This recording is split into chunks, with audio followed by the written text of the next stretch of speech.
Hi this is ராமுக் welcome back to informal in design. நம்ம இன்றைக்கி என்ன பார்க்க போகிறோம்னு கேட்டிங்கன்னா யூஎக்ஸ் அனிமேஷன்ஸ். யூஎக்ஸ் அனிமேஷன் எதுக்கு யூஸ் பண்ணுறோம் அண்ட் பர்பஸ் என்ன? ஒரு பர்பஸ் இருந்தால் மட்டும்தான் யூஎக்ஸ் அனிமேஷன் யூஸே பண்ணணும். ஃபஸ்ட் திங் மைண்டில் வச்சுங்க. அண்ட் வந்துட்டு இது இருக்கிறதுனால என்ன யூஸ் அப்படிங்கிறத விட இதை எப்படி யூஸ் பண்ணணும் அப்படிங்கிறது மட்டும் தான் நான் இன்றைக்கி சொல்லி தர போகிறேன். எவ்வளோ டைமு அப்புறம் என்னென்னலாம் பார்ப்போம். ஃபஸ்ட்டு வந்து எவ்வளோ செகண்ட்ஸ் இருக்கணும் அப்படின்னு சொல்லிடுறேன். 100 மில்லி செகண்ட்லேருந்து 300 மில்லி செகண்ட் வரைக்கும் இருந்தாவே மச் ஏன்னா இதுக்கு மேலே போச்சுன்னா வந்து அந்த அனிமேஷன்ஸ் வந்து கொஞ்சம் லாங்கராக தெரியும், கொஞ்சம் லென்த்தியாக தெரியும். ஸோ அது வேண்டாம். ஸோ 100 மில்லி செகண்ட்ஸ்லேருந்து 300 மில்லி செகண்ட்ஸ் வரைக்கும் இருந்தாவே much enough. First one. Second one, ஒரு அனிமேஷன் பண்ணுறோம் அப்படின்னா அதுக்கு வந்து ஒரு 3 பர்பஸ் இருக்கும். என்னென்னு கேட்டிங்கன்னா 3 பர்பஸஸ் இருக்கணும். அது என்னென்னு கேட்டிங்கன்னா ஃபீட்பேக், டிஸ்கவரபிலிட்டி அண்ட் ட்ரான்சிஷன். இந்த 3 இருந்தால் மட்டும் அந்த இடத்துல யூஎக்ஸ் அனிமேஷன்ஸ் ஆட் பண்ணலாம்.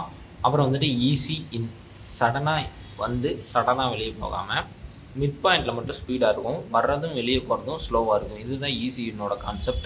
ஸோ இதுவும் யூஸ் பண்ணிங்க அப்படின்னா கொஞ்சம் வந்துட்டு இந்த யூஎக்ஸ் அனிமேஷன்ஸ் இன்னும் கொஞ்சம் நல்லா இம்ப்ரூவ் ஆகும். ஸோ இதை ட்ரை பண்ணி பாருங்கள்.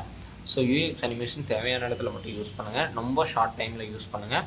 அண்ட் வந்துட்டு ஈஸி இன் அப்ளை பண்ணுங்கள். இந்த 3ஐயும் ஃபாலோ பண்ணிங்கன்னா ஓரளவுக்கு ஈஸியாக இருக்கும். இது வந்து ஆஃப்டர் எஃபெக்ட்ஸ்லேயும் பண்ணலாம், இல்லை நிறையா இருக்குது.